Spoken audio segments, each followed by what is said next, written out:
morning, and welcome everybody to the session of MPC for specific functionalities.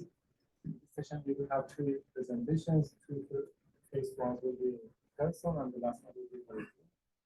So, the first presentation is called Scalable Multi-Party Private Selenium from Multi-Query Secret Shared Private Membership Test.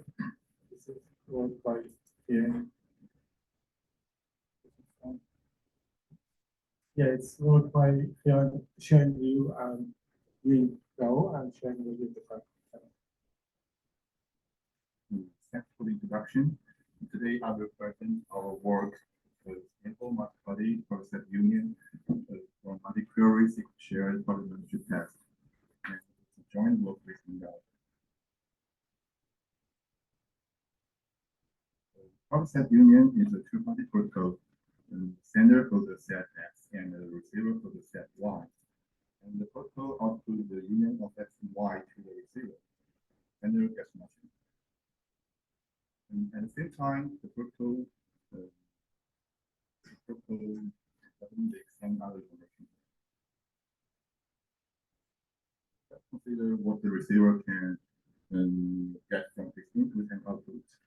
First, he can compute the difference set X minus Y, which can be inferred from his input and output X, the union of X and Y. But he knows nothing about the intersection because he can't infer that from his input and output. So we need to protect the information for intersection, including which item belongs to an intersection and its cardinality. So when the number of parties of MPSU is greater than 2, we call it multi-party process union, or MPSU for short. In MPSU, the leader obtains the result, and the other parties called clients get nothing. MPSU and MPSU have many applications you can use in cyber risk assessment and management via joint IP backlist and the joint vulnerability data. They can be used in privacy, preserving data aggregation, and they are building blocks for private database for join and private ID database. So although MPSU has so many applications, existing works are not satisfactory. The previous work can be divided into two classes. First is additively homomorphic encryption-based constructions. We can resist arbitrary convolution, but the non-constant number of PHE operations results in a high computation cost. And all this works that implementation, so we can evaluate the performances. Other constructions are mostly rely on the assumption that is the honest majority, and some of this work has a high computation and communication capacity, and others are only practical on small sets. So it poses a problem. Can we construct a truly scalable and flexible protocol?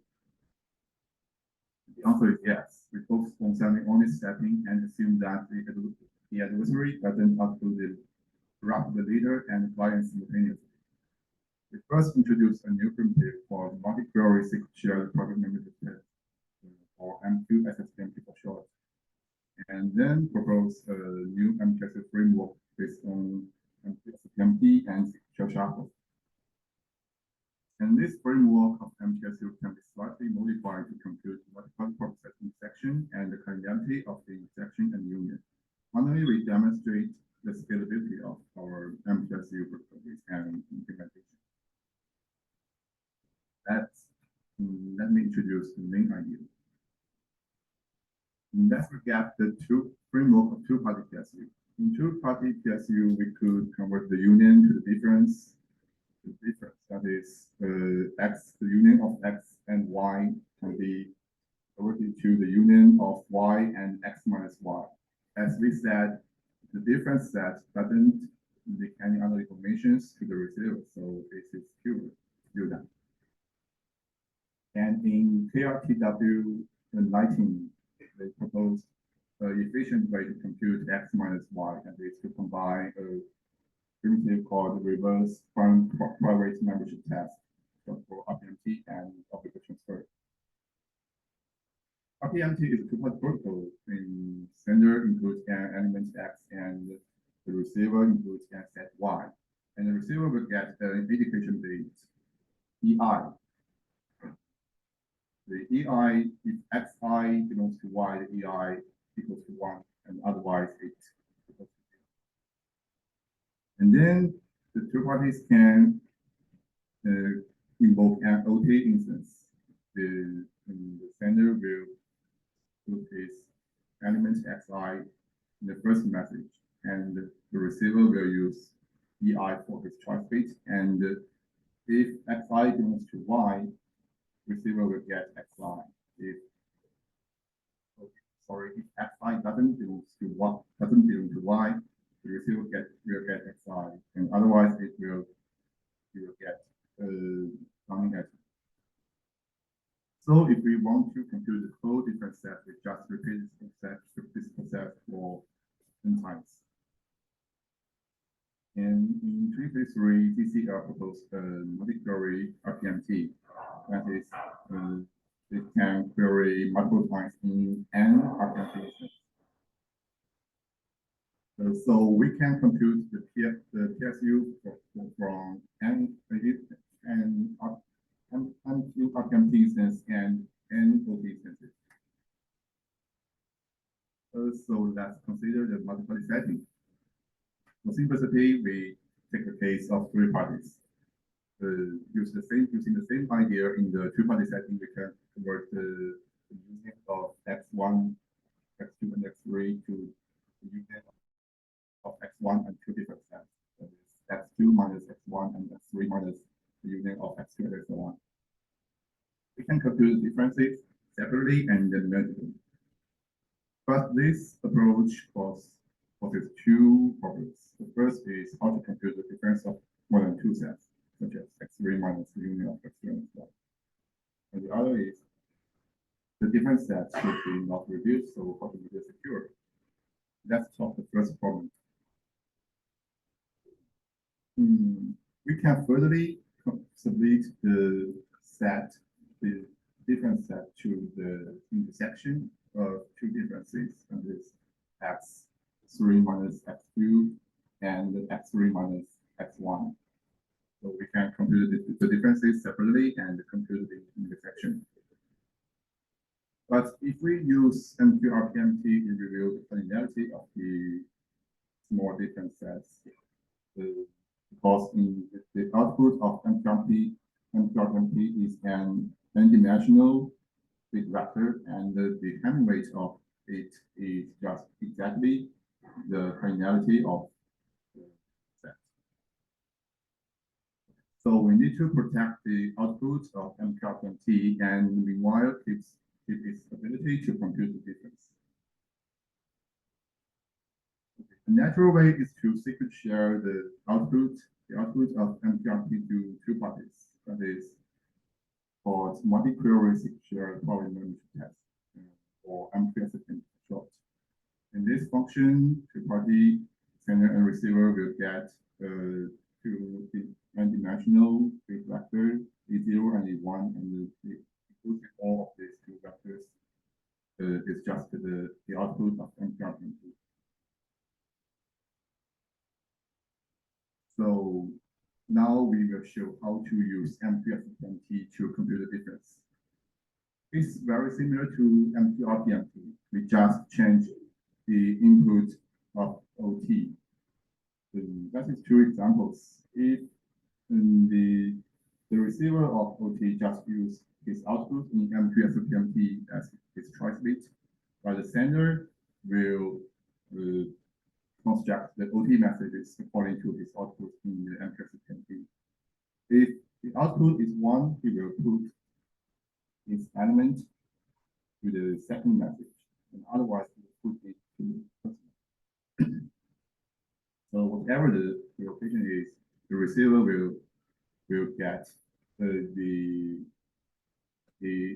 sender's item if and only if the item doesn't belong to his set X. Okay, now we have MQRPMT, but we can't directly compute x3 minus x2 and x3 minus x1 because they are intermediate results in the protocol.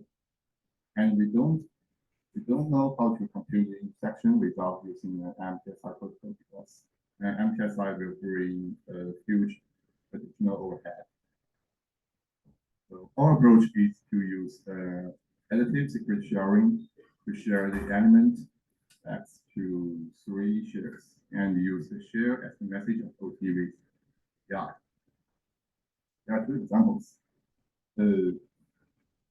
In the interaction with P1, the P3 will use these shares of A, that is A1 to the OT matrix. And if A doesn't belong to X1, it will get the share. And otherwise, it will get a random number. So if X belongs to X1 or X2, the construction of the secret will be a random number. But in the opposite, if X doesn't belong to X1, X2, reconstruction of the secret will be X. So we can reconstruct the item. So we can conclude that these 3 parties can reconstruct X if and only if X doesn't belong to both X1 and X2, and that is to say X belongs to X3 minus the union of X2 and X1. So now we have solved the first problem, and we will talk the second problem. That is how to merge these different sets securely.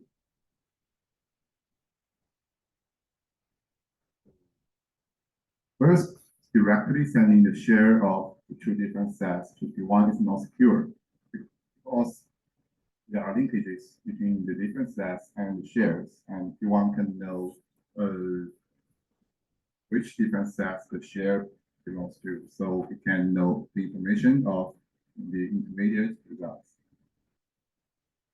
The solution is to use a multi-party secret share protocol. This is an example. After P1, P2, and P3 computing their different sets, and each party will hold a share, like P1 and P2 will hold the share of X2 minus X1, and P1, P3 holds the share of X3 minus the union of X2 and X1. And after using the multi-party share shuffle, all the vector will be permutation, will be permuted using the same computation, and each coordinates will be a fresh number, but it doesn't affect the correctness of reconstruction. So the multi-party share shuffle just shuffle and reshare the vector, but doesn't affect the correctness. So after shuffling, P1 can collect all the shares and output the union. Okay, now we get a framework of 3-party MPSU, and this framework can be easily extended to the setting of any number of parties. Now we will give some instantiations of multi-queries shared complementary sets. The CCL plus 33 proposed 2 constructions of MQRMT. One is PKE based and the other is SKE based. Let's consider the SKE based MQRMT. And at the end of this protocol, the sender S and the receiver R run a 2PC protocol like GMW. And then the S sends its shared R and R reconstructs the output. If we omit the last reconstruction phase, this is exactly an MQSFPMT and is as efficient as the MQRMT. There are also some other instantiations. First, MQSFPMT can be replaced by n instances of SSPMT, which only requires 1 item each user. But it increases the overhead significantly. And it can also be realized by circuit PSI. And in fact, MQSFPMT is the simplest form of circuit PSI. And it means that we can construct a PSU protocol combining circuit PSI and OT. Maybe it reduces the gap between PSU and PSI. Finally, I drew the experiment results. We instantiate MQSPMP with the MQRPMP in DCL plus 23 and await all the offline processes and compare it with the state-of-the-art MPC protocol. Our protocol's advantage grows with the set size n, and if each particle holds 1,000 elements, our MPSU is 109 times faster than the state of the art, and our communication cost is also a quarter of the state of the art. We also did some experiment on large sets, and our protocol, the runtime of our protocol grows linearly with the set size n, and for 7 parties and million elements, our protocol requires only 45 seconds, and in the wide area network setting, it can be finished in 4 minutes.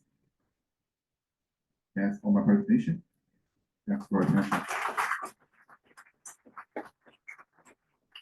Thank you very much. Are there any questions?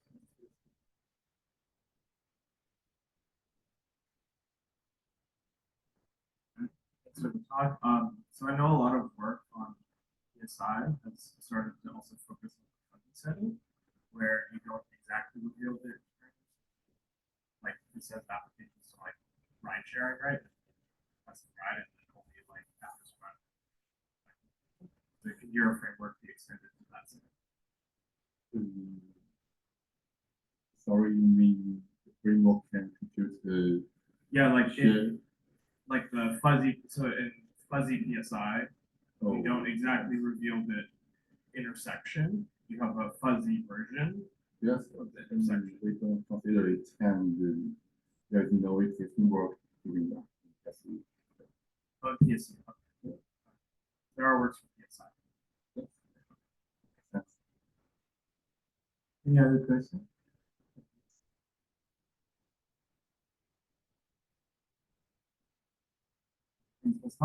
Is your protocol honest majority?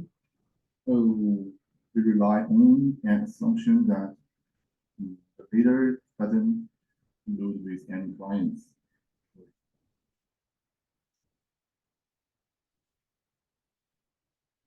So I wonder where the offline costs coming from. And the offline costs come from 2 parts. The first is the generation of zero triples, and they are used in the GMW protocol. And the second is the offline cost of secret shuffle. Since you suggest that the leader does not include, you can ask the leader to do such elements. No, in fact, we generate it in the distributed way. I don't ask the leader to Because the leader also needs to run a GMW with other clients.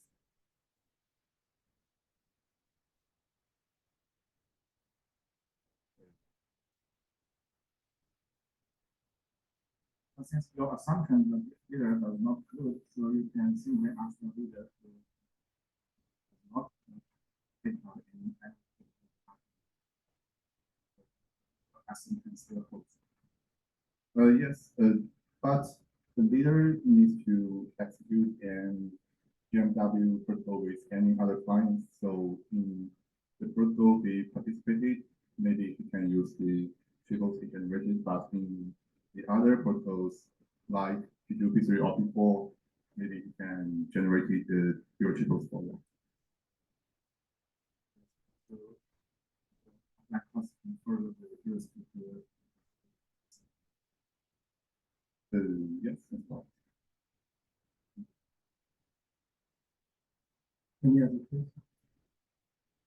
This is that in your work, you use the symmetry-based objectivity in your construction. As in CCL's based objective construction is more efficient. Yeah. So why don't you use based objective construction instead? Is it because it is not fully secure? to convert it to a sequential version.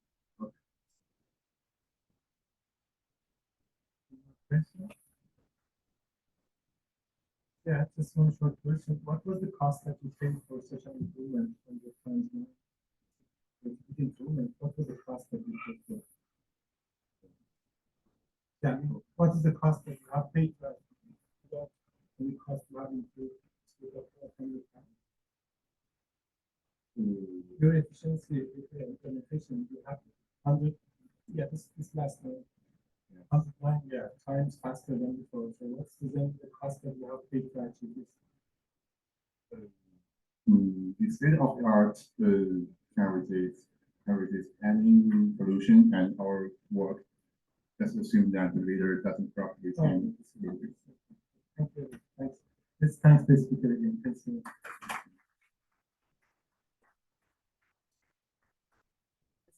Second talk, which is called lattice-based functional commitments, fast verification and quick analysis, and the title will be on my daily. Yes. So it's going for the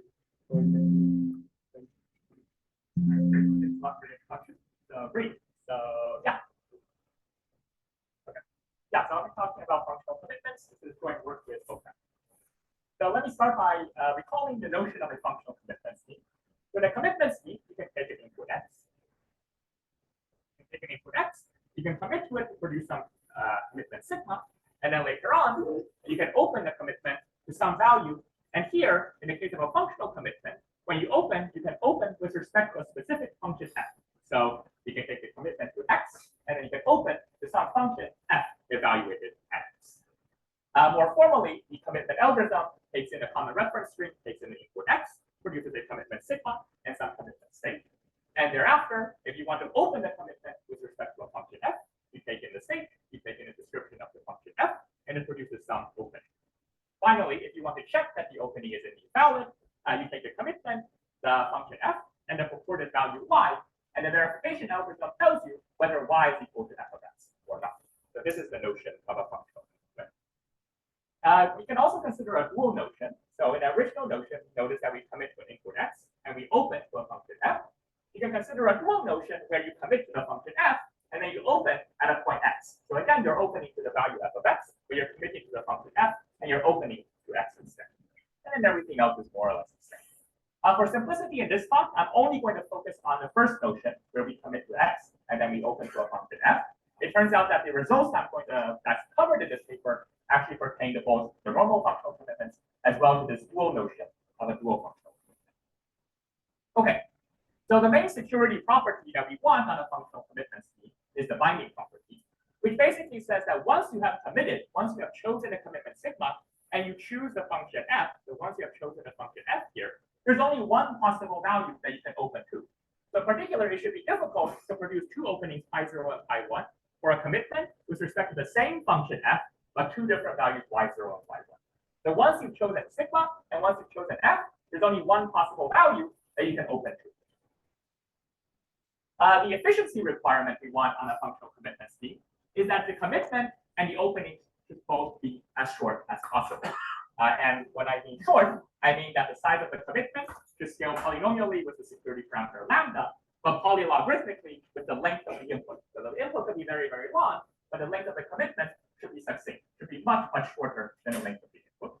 And similarly, we require that the opening, if I open the commitment to x to a value f of x, the length of that opening should also be short. Should only depend polylogarithmically with the length of the input.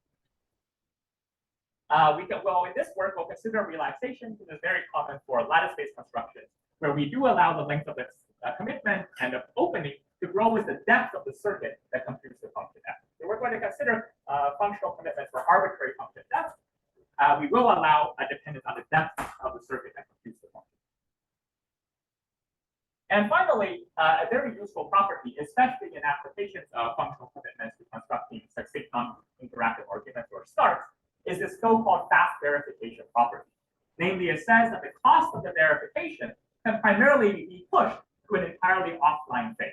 So you can pre-process first of the function f. So if you know the function f that you're going to open to ahead of time, you can pre-process the function f into a verification key, here denoted v case of f, so that when you get the actual commitment and the opening, you can actually verify that that opening was correct in time that is much, much smaller than the time it takes to compute F yourself.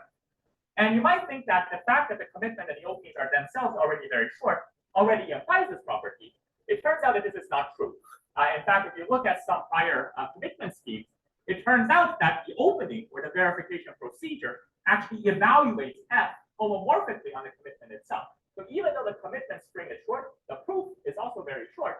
The fact that you have to do this homomorphic computation of S on the commitments causes the verification time to scale linearly in the cost of computing F itself. So fast verification is not a property you get for free. This is also true in the case of succinct non-interactive arguments. There is a difference between fast verification versus preprocessing. Okay, all right. So this talk, I'm going to focus only on lattice-based functional commitments. So for comparison purposes, I'm only going to consider lattice-based constructions. Functional commitments is a very rich area. There's a very large number of constructions today, so that's why I'm only going to focus on lattice constructions. And this is a very active area of research. Just in the last, I guess, this year, we have actually constructed and achieved functional commitments for all general circuits. And here I'm going to compare different kinds of qualities, such as the size of the common reference string, the size of the commitment, the size of the openings, and then two additional properties. One is the fast verification property that I mentioned, and one is whether the construction only relies on black box use of crypto, or whether it relies on non-black box use of crypto. From a concrete efficiency perspective, we typically prefer constructions that only need to make black box use of cryptographic primitives and cryptographic assumptions. So if you look at existing constructions that work for all general circuits, the only construction basically that supports both fast verification and only needs black box use of cryptography is this nice construction by Castellano, Fiore, and Lai from PCC of this year. The drawback of this construction is that the size of the common reference string tends to be very large. So in particular, if you specialize this particular construction and you consider just functional commitments for, let's say, bounded degree polynomials, or constant degree polynomials, we see that the existing constructions do achieve both fast verification and only need black box use of cryptography. However, the size of the common reference string scales with the length of the input raised to the 2 times the degree or more. So the first construction that we give in this work is a new approach for constructing functional commitments that apply for constant degree polynomials, where the length of the common reference string is now L to the e plus 1 rather than L to the 2 times. So this gives you a substantial reduction for larger values of e. And even in a special case of e equals 2, we go from L to the 4 to L. All right, I'll also note that this is an active area of research. There's actually a lot of concurrent works also that actually show how to get polynomial commitments and functional commitments for quadratic functions that actually achieve a linear size common reference string from slightly different assumptions, but also lattice-based instructions. Okay, so this is another point on this axis. And a second set of results, which I won't have time to talk about today, is we also consider the dual setting. So recall this is you commit to a function f and you open to an input x. In this setting, we actually give the first construction, first functional commitment for these for this setting that simultaneously satisfies fast verification and only makes black box. And I'll talk a little bit more about the assumptions later on.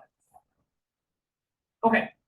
All right. So just to summarize our main results in this work, we give new constructions of lattice-based functional commitments that support fast verification, and all of our constructions require only black box use of cryptographic primitives.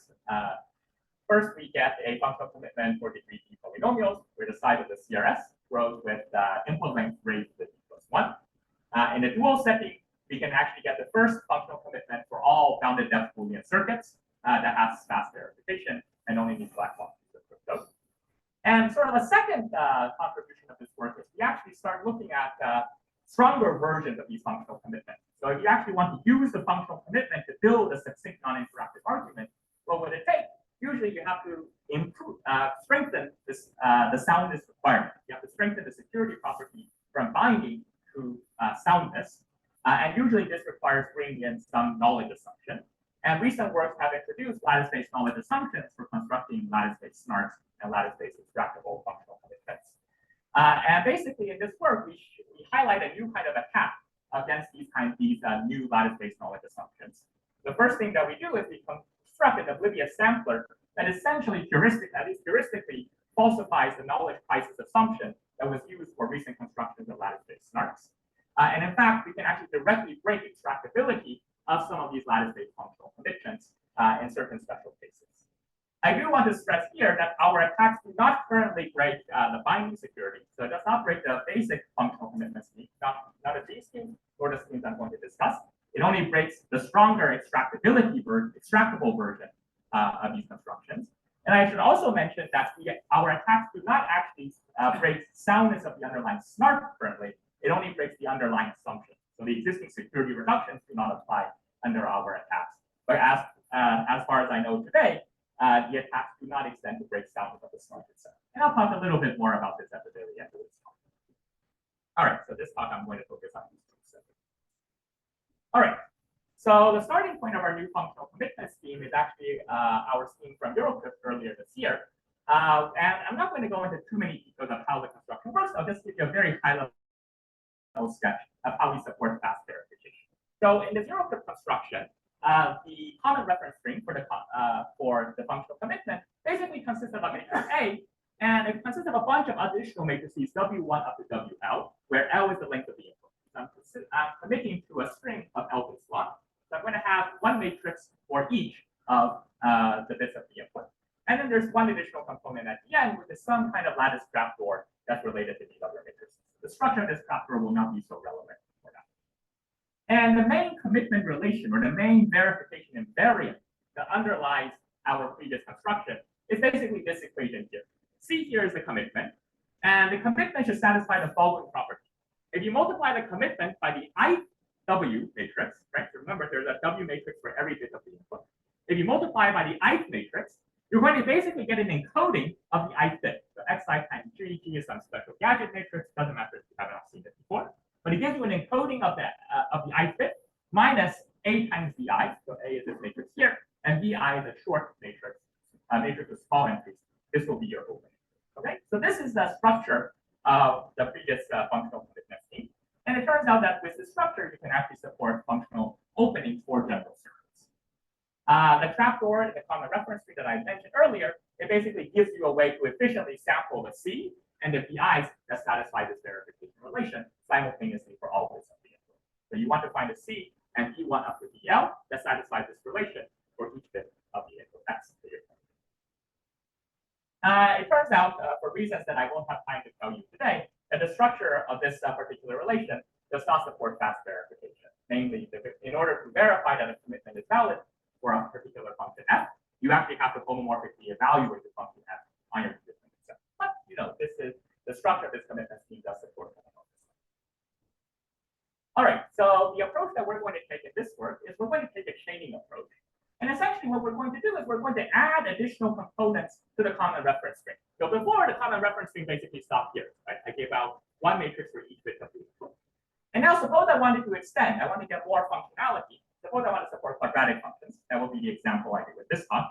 What we're going to do is we're going to add another set of matrices, Wij, for every value I, j from ranging from 1 to L. So now there's L squared additional matrices that I'm going to put in the common reference string. And again, all these matrices are random.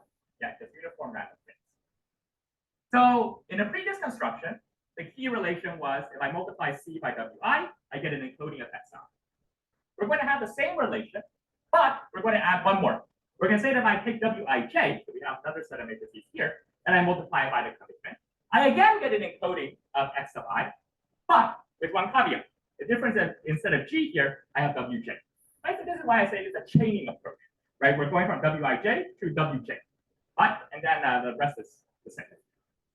So let's understand why this relationship is actually useful. Let's start with the two invariants. Suppose I give you a commitment to C, and this is a commitment to some vector x. And suppose I want to construct an opening to the value xi times xj. Right? I have a commitment to x. I want to open to the monomial xi times xj, which is a quadratic function. Consider the product Wij times C squared. Right? So let's say C is a square matrix, so you can square it. What is Wij times C squared? Well, let's just apply the first equation that we have. Wij times C is basically xi times Wj minus the opening times C. Okay? So nothing fancy happened. I can distribute, right? I can move the C to both sides. And now I have Wj times C. satisfy the first equation, lo and behold, you get an encoding of xi times xj times the gadget minus a times something that depends on the previous openings and the commitments. And notice that if eij, the c, and the x's and the d's, all of them are small, well, then this is actually now an opening to xi times xj. So we have now constructed an opening to the product of xi and xj. So the verification procedure in this case, suppose I want to open to a value xi xj, I simply compute wij times c squared. This is in the common reference string. This is the commitment. And then I just check this opening relation. And if I want to open to an arbitrary quadratic function, so some f of x that's some linear combination of the quadratic monomials, then I just take a linear combination. And the point is now this, if you look at this equation, this actually factors into two pieces. One piece that only depends on the function f, and one piece that only depends on the function. So in a pre-processing step, you can pre-compute the value of w from f, and then in the online phase, all you have to do is compute wf times c squared. It is independent of the input. So this gives you fast verification. So the question that you might ask is, well, how do I come up with c, the vi's, and the vij's? Well, this is where we're going to use the trapdoor, right? So suppose I want to satisfy this relation. This is a linear system. It's a linear system in terms of the w's and the x's and the d's, right? So what I can do is I can just write this as a gigantic matrix system. If you read, each row of this system basically corresponds to one of these equations. Right? I just expanded it out and written it as a matrix system. And now the point is, if I give you a trapdoor, so a lattice trapdoor, it basically gives you a way to solve linear systems of this form. So if I give you a trapdoor for this particular matrix, you can sample exactly the p's that satisfy this particular equation. So naively, if you just write down the side of the full trapdoor, because this matrix has size L squared, right? There's L squared W's. This trapdoor will have size L to the 4, which is not what I promised you. I promised you L2 in the case of quadratic functions. So it turns out that you can compress. The idea is that you can actually leverage homomorphism once again. So it's actually a very basic observation. Basically, it says that the homomorphic, this commitment scheme is homomorphic, it's linearly homomorphic.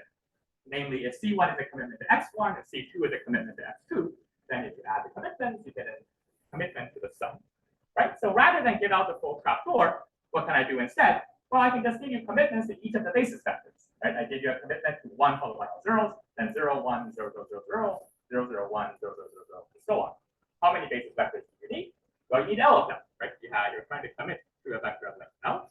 So now this gives you L2. Each of these commitments and openings has size L squared. And since you have to give out L of them, now you have a size. Now you have a common reference string of size. Okay. All right. So just to wrap. Oh, and then if you want to argue that this is binding, we rely on this so-called L succinct SIS assumption introduced by Hotek this year. Basically, the assumption asserts that the short integer solution, so the SIS problem, is hard with respect to a matrix A, even if you give out a trapdoor for this extended matrix A, where you have a bunch of random matrices on the right. So notably, the WI's and WIJ's are entirely random. This assumption, I'll note, actually has less structure than a lot of the previous assumptions that have been introduced for constructing lattice-based functional commitments. So in fact, this is hardness of the other assumptions generally can be shown to imply hardness of the L succinct SIS. So this is a weaker version of the assumption compared to a lot of the previous ones. Okay, and then if you have a trapdoor for this matrix, you can actually simulate the common reference string. I won't have time to go into this. Okay, and finally, if you can break binding of our construction, you can actually solve SIS with respect to A. Again, I won't have time to go into the details of the security reduction. It's a fairly straightforward exercise once you have the assumption. Okay, so just to conclude, this approach, I described it for quadratic polynomials, but it works for any degree E polynomial. You get something that supports fast verification, where the size of the CRS is input linked to the D plus 1 value. Okay, and previously be there and okay. All right. So in the last 20 slides I have. Oh, okay, great. So I have enough time to tell you about the cryptanalysis. Okay, so just to wrap up, if I wrap up the first portion, let me just give you a few slides overview of how we analyze these lattice-based knowledge assumptions. So the typical knowledge assumption that we have seen for constructing lattice-based stars or lattice-based extractable commitments has the following flavor. It says that if I give you many short solutions to a linear system, like A times Z equals B times T, so T is uniform random, A and B you can think of also being uniform. If I give you many short solutions that satisfy this linear system, the only way that the adversary can produce a new short vector V such that A times B is in the image of B is by taking linear combinations of Z. And let's just get some intuition for why this seems like a plausible assumption. So what happens if I take a random vector V, short vector V, and multiply A times B?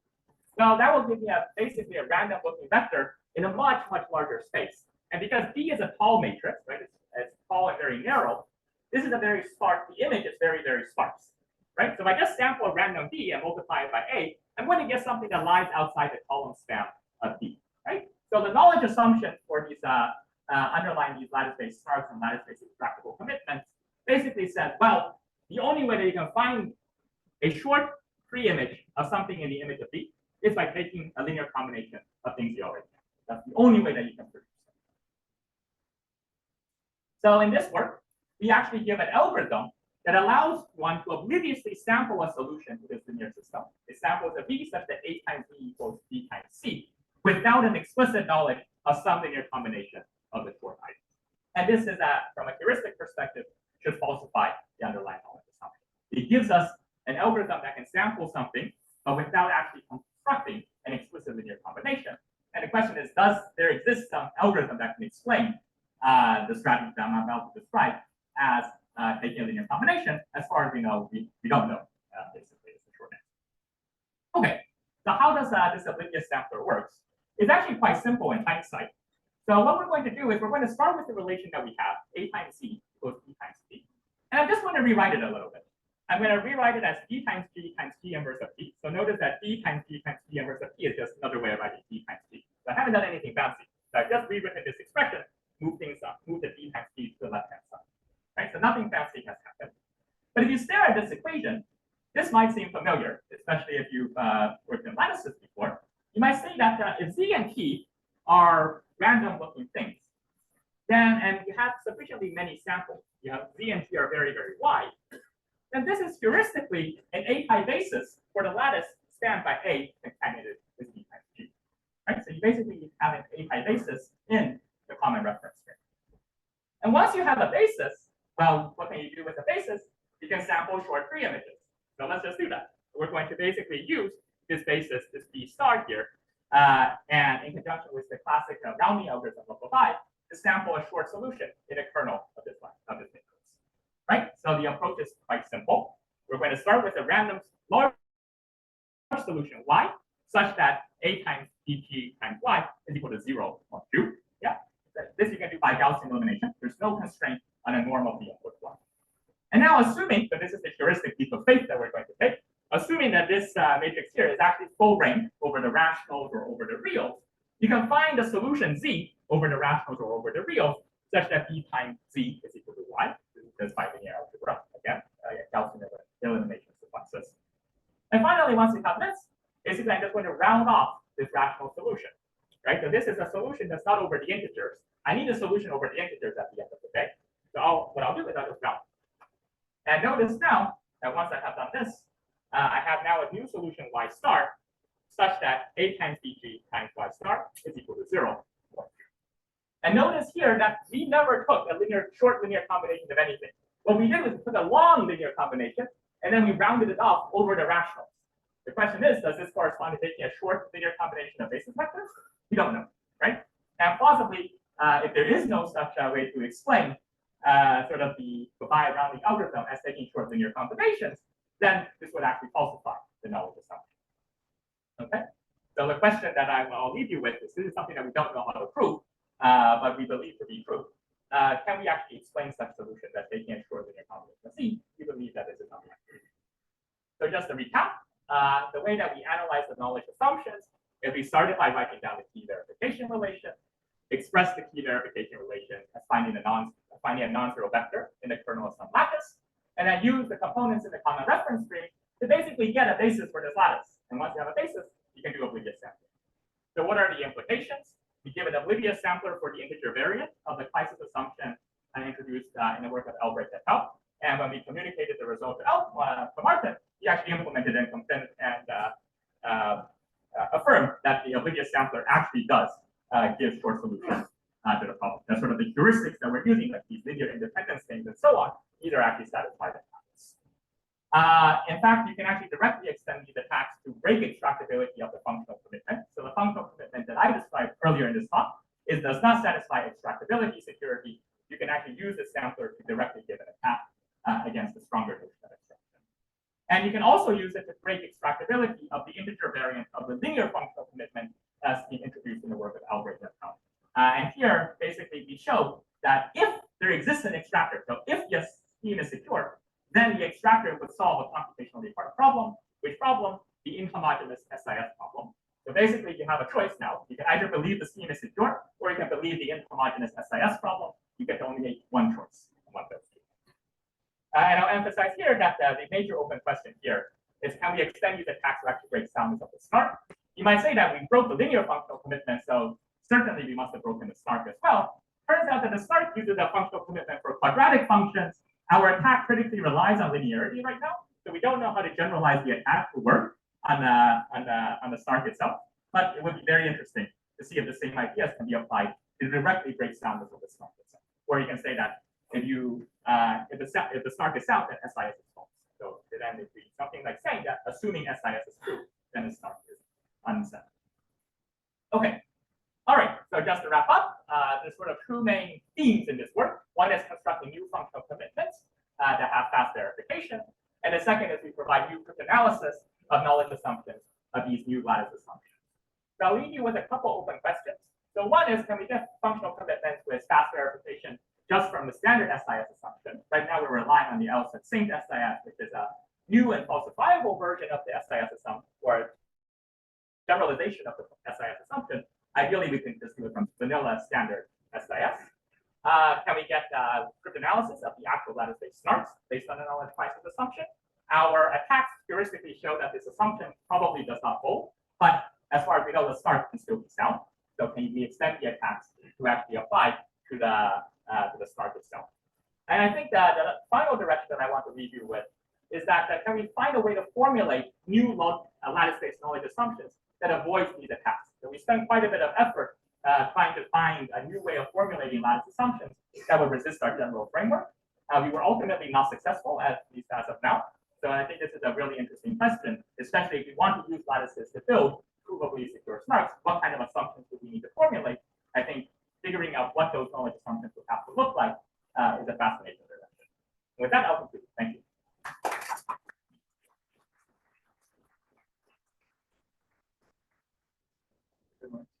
Yeah, questions.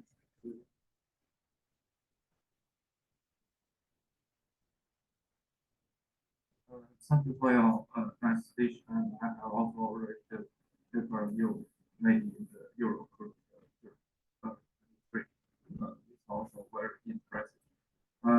Today I have just two small questions. One is for your first contribution, the coefficients bandwidth need to be bounded. Good. Yes. So for the functional commitment that I described here, the coefficients wouldn't need to be small. Oh, okay. Yes. So it's only for bounded size small linear combinations. And the second question is the soundness of the snark, I think, is based on the bounding property of the vector input. So I think it's hard to break the soundness of the snark. It's related to your open question. It's not clear. So even so, for instance, if you look at the linear functional commitment, even there's a requirement that the coefficients are bounded, but our attacks do apply in that setting. So the bounded, I think, is not what's conventional. Yeah, at least for the linear case, we can actually extract we can break the extractability of a linear functional commitment, even though the linear functional commitment might only be secure for low weight combination.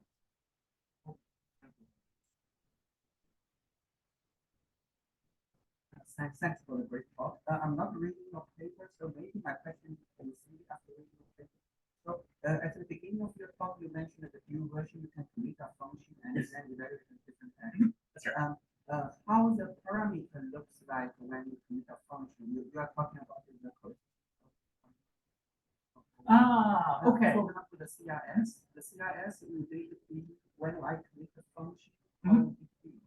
I see. Yes, so for general functions, the size of the CRS will grow, I think, with the input length squared. So just, and the depth of the function. It grows polynomially with the input length squared, and then the depth of the function. I know the difference. So Yes. that should be something. And so the depth will be a polynomial dependence. So it'll be something like L squared times poly B. Second question is, if I create a function first, then Mhm. is it adaptive? I can open it multiple times. Good. So let me think for a moment. Yes. So the binding property does hold against multiple openings. That I think holds almost generically by a hyperbolic.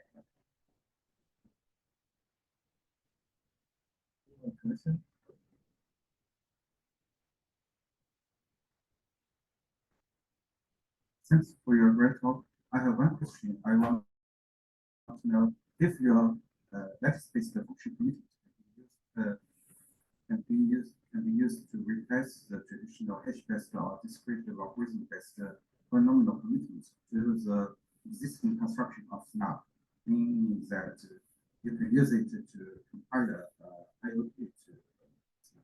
Great, it's a great question. So not currently, and the reason is that we need a stronger notion of soundness rather than binding. So evaluation binding, which is just saying that you cannot open a commitment with respect to a function two different ways.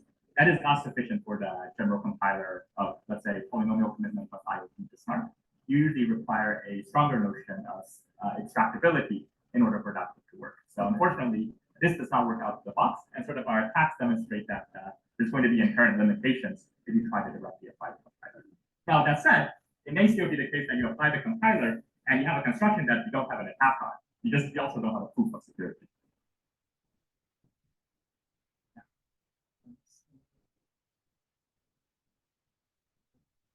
I think that's good. So this, I think that you have to against one assumption. So that also about also assumption that I use the multiple personal. I know that's right.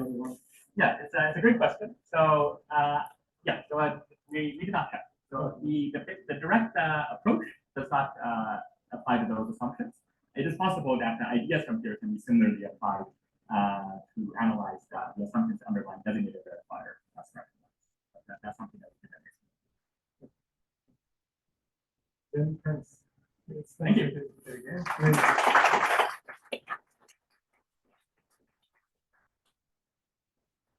Okay, the third talk and the last talk of the session will be online, so we will have it there now.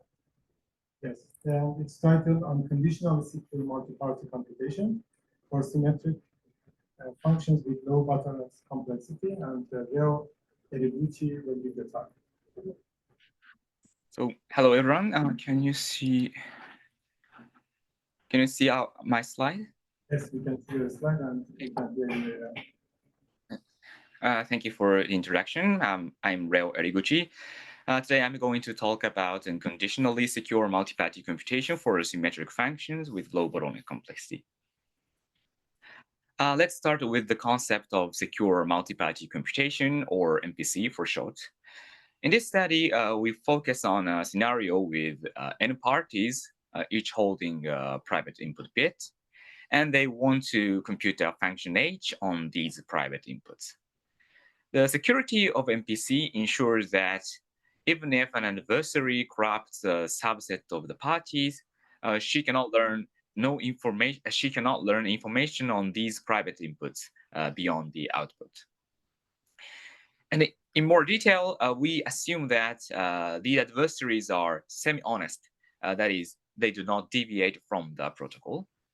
And also, we assume the preprocessing model, in which before inputs are known, each party can get input-independent correlated randomness from a trusted third party.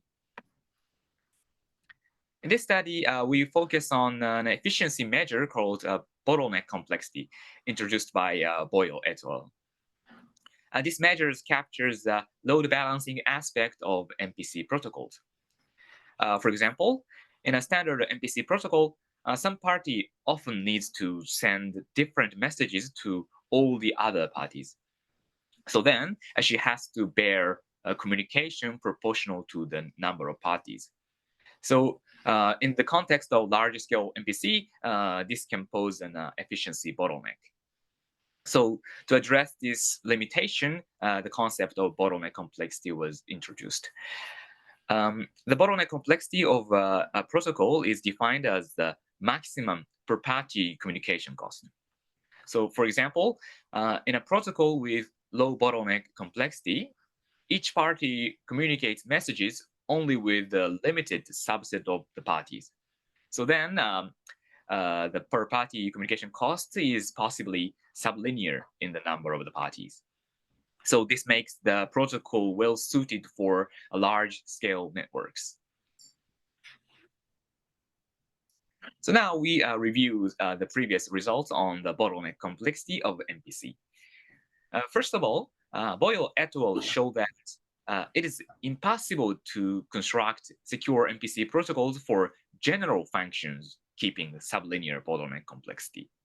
So due to this impossibility result, we shifted to a special class of symmetric functions. In this context, a symmetric means that the output of a function is independent of the order of the inputs. So initially, Boyle et al. Showed in the same paper that secure MPC for symmetric functions with low bottleneck complexity could be obtained, assuming fully homomorphic encryption. And then Orandi et al. Proposed a secure protocol with low bottleneck complexity based on one-way functions. However, all of these previous protocols are only computationally secure. So therefore, in this study, we pose a very natural question. Can we construct unconditionally secure MPC protocols for symmetric functions with low bottleneck complexity? So now we show our results. In this study, we construct three kinds of unconditionally secure protocols for symmetric functions with low bottleneck complexity. Our first protocol achieves a very low bottleneck complexity of log of n. On the other hand, the amount of correlated randomness is linear in the number of parties. So this means that each party has to receive a lot of messages from a trusted party in the offline phase. So then our second protocol strikes a balance between bottleneck complexity and the amount of correlated randomness.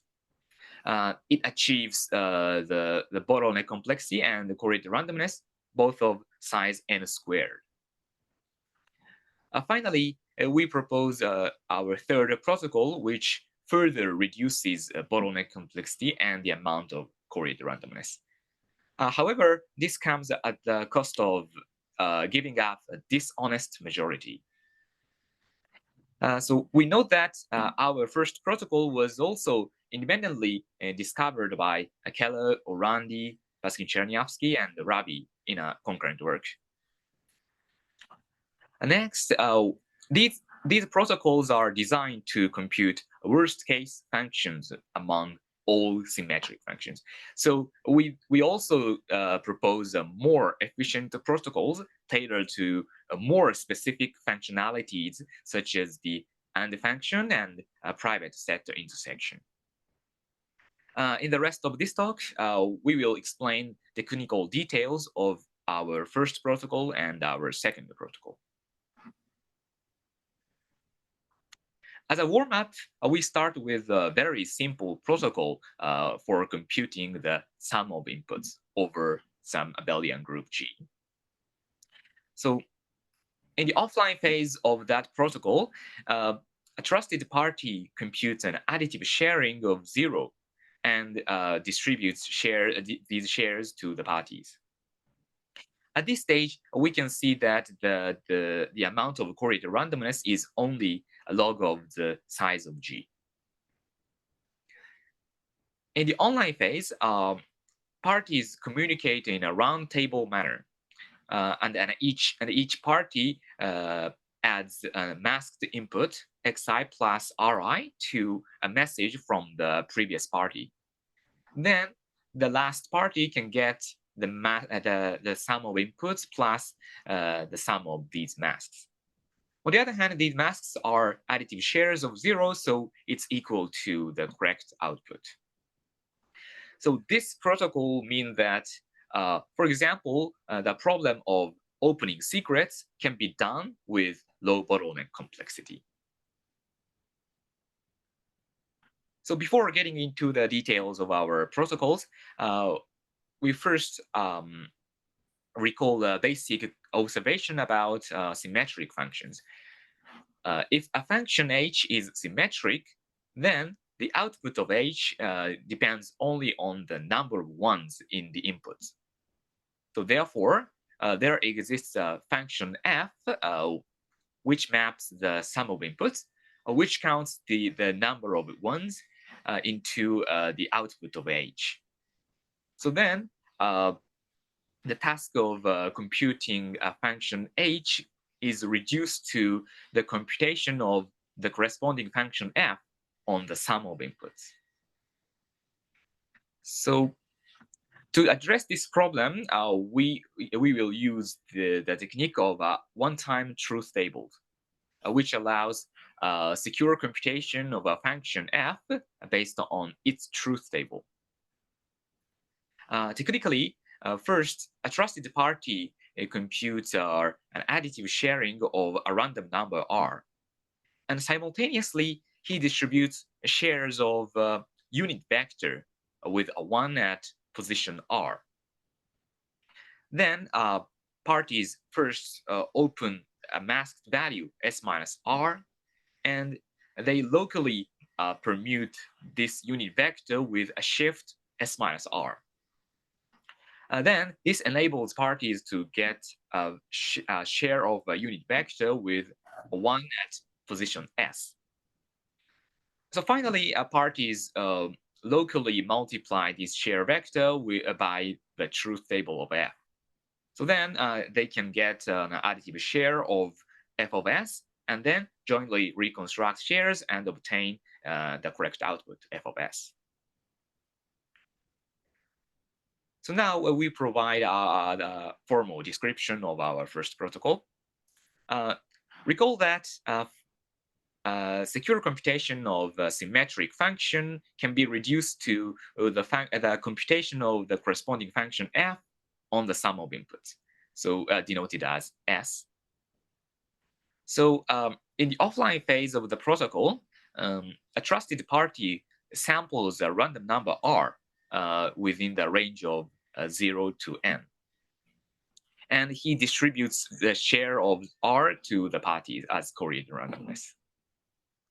At the same time, he also computes a unit vector with a 1 at position r and distributes shares of the unit vector to the parties.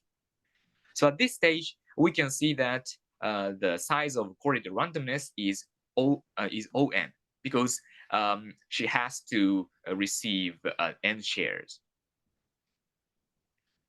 So in the online phase, parties open a masked sum s minus r using shares of r. So we know that this reconstruction can be done with low bottleneck complexity by using the previously mentioned our sum protocol. Next, parties locally permute the share vector with a shift s minus r. Then they can get a share of a unit vector with a 1 at position s. So then parties locally multiply this share vector by the truth table of f, and they get a share of f of s. So finally, they jointly reconstruct the shares and get the f of s. So because parties interact only when opening a constant number of shares, so the resulting bottleneck complexity is only log of n. So we have seen that our first protocol has has a very low bottleneck complexity of log of n. However, the amount of correlated randomness is On. So this means that each party has to receive n shares, and which means that she has to receive a lot of messages in the offline phase. So if n is large, this can pose an efficiency bottleneck. So then we will show a balancing technique or to reduce the amount of correlated randomness. So it achieves the correlated randomness of size n squared. Despite trade-off of somewhat worse bottleneck complexity, the overall cost, including online and offline phases, is still sublinear.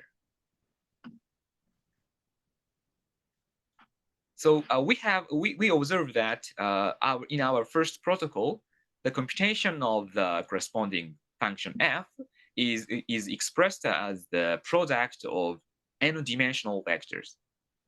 So if we naively implement this using correlated randomness, then we would result in a high offline cost. So instead, based on Chinese remainder theorem, we decompose integers between 0 and n into a pair of smaller integers, each ranging from 0 to p or q, where p and q are primes of equal size n squared. So then, as a result, the computation of f can be expressed as the product of matrix and vectors of dimension n squared. So this balancing technique allows us to reduce the amount of correlated randomness. So now we show our a formal description of our second protocol. So again, recall that the computation of h can be expressed as the computation of the corresponding function f on the sum of inputs s. Furthermore, using the isomorphism phi induced by CRT, we decompose s into a pair of two integers, s1 and s2. And then f of s can be expressed as the product of matrix and vectors of dimension n squared. So for, on an offline phase, a trusted party samples a random number r between 0 and n, which is the same as in our first protocol. The difference is that using this isomorphism, he decomposes r into a pair of two small integers. At the same time, he computes a unit vector corresponding to these integers. And then he distributes shares of r and these unit vectors. At this stage, we can see that the size of correlated randomness is only n squared. And in the online phase, parties first open masked sum s minus r using shares of r, which is the same in our first protocol. And again, we note that this reconstruction can be done with low bottleneck complexity. And then parties decompose s minus r into a pair of two integers, and then permute unit vectors, each unit vector with a shift yb. So we note that the resulting share vector is a share of the unit vector with a 1 at position sp. This is because the homomorphism phi ensures that the sum of components r and y is equal to the component of r plus y, which is equal to s. So finally, parties locally multiply this unit vector with matrix MF. So this can be done because MF is a constant matrix. So therefore, a remaining step is to securely obtain the product of ES1 and MF times ES2. So, however, this cannot be done trivially because the product of shares does not necessarily lead to the product of the underlying secret. So to address this problem, we use a traditional technique of Biba triples. Technical novelty is an observation that the standard multiplication protocol based on Biba triples has in fact a low bottleneck complexity.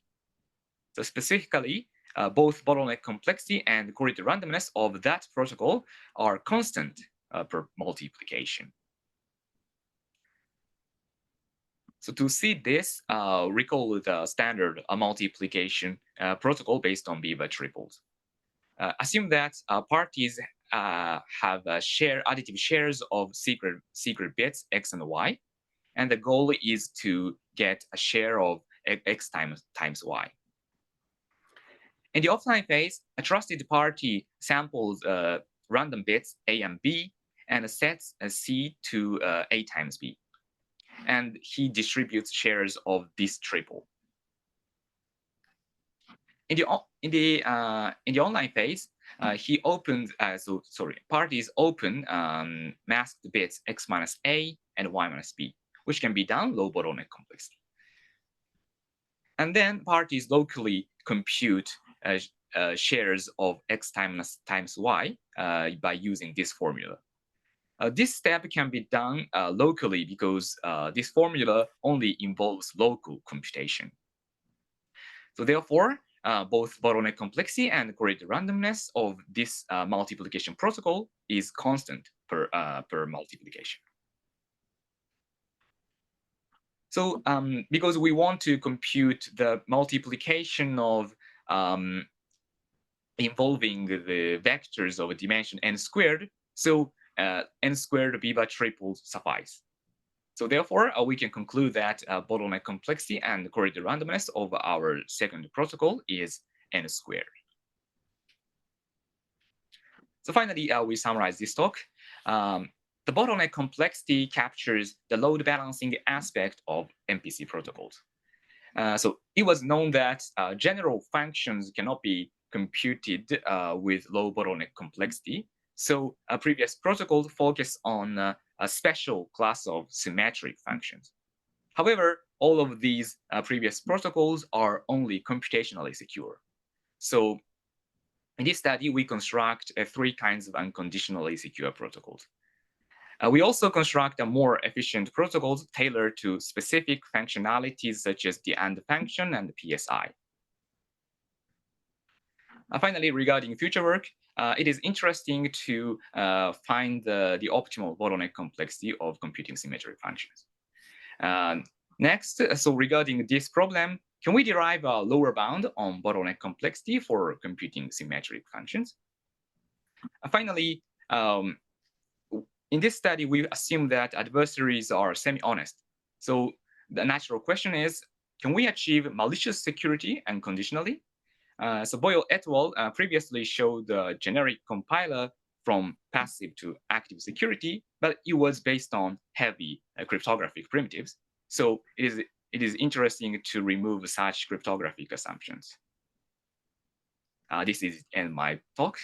Thank you. We have time for one to two short questions. Are there any questions?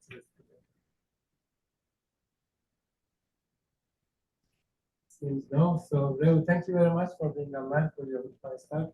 So we have to close the session. It's close your time. Thank you very much. Same thanks to the speakers and all the speakers of the session. And we have to say goodbye. Thank you. For the last basic report, and the session is closed. So it's not the last conference. So the next part we can take the next two tracks. Thank you, dear journalists.